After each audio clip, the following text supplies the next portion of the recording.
আন্দোলন হয়, যে আন্দোলনের মাধ্যমে ফাঁসিবাদের বিদায় হয়, সেই আন্দোলনের চূড়ান্ত পর্যায়ে এসে সরকার পতন আন্দোলনে সেই ফাঁসিবাদের বিদায়ের পূর্ব মুহূর্তে সারা বাংলাদেশে অসংখ্য ছাত্র যুবক, অসংখ্য মানুষ প্রাণ দিয়েছে।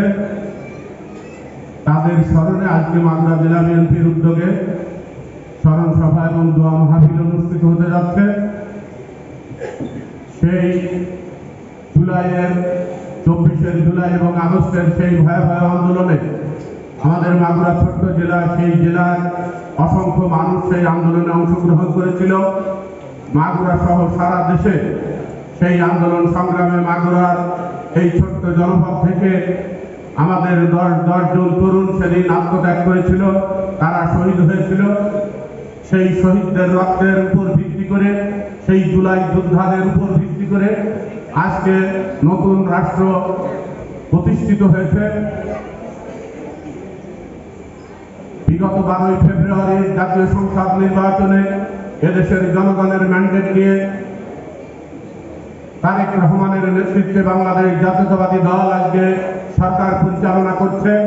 ইতিমধ্যে সরকার পরিচালনার 4 মাস অতিবাহিত হয়েছে।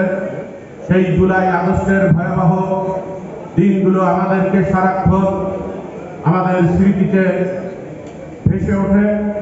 আজকে প্রায় 2 বছর পার হতে চলেছে। সেই জুলাই মাস শুরু হয়েছে। আমরা এই জুলাই মাসের শুরুতেই আমরা সেই শহীদদের স্মরণের মাধ্যমে আমরা আগামী দিনগুলো আমরা পথ চলতে চাই, সেই অঙ্গীকার আমরা এখান থেকে করব।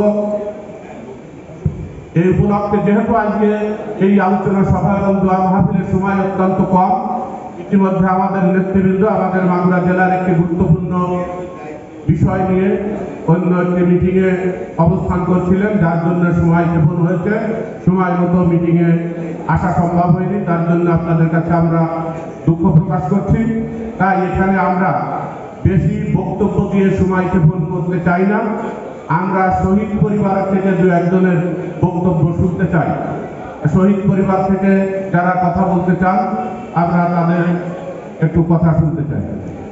আমাদের মাগুরার প্রথম শহীদ জাতীয়তাবাদী ছাত্র দলের বিপ্লবী যুগ্ম সম্পাদক শহীদ মেহেদী হাসান রাব্দের সহধর্মিনী এখানে উপস্থিত আছেন। আমরা তার সহধর্মিনীকে মঞ্চে এসে কিছু কথা বলার জন্য বিনীতভাবে অনুরোধ করছি।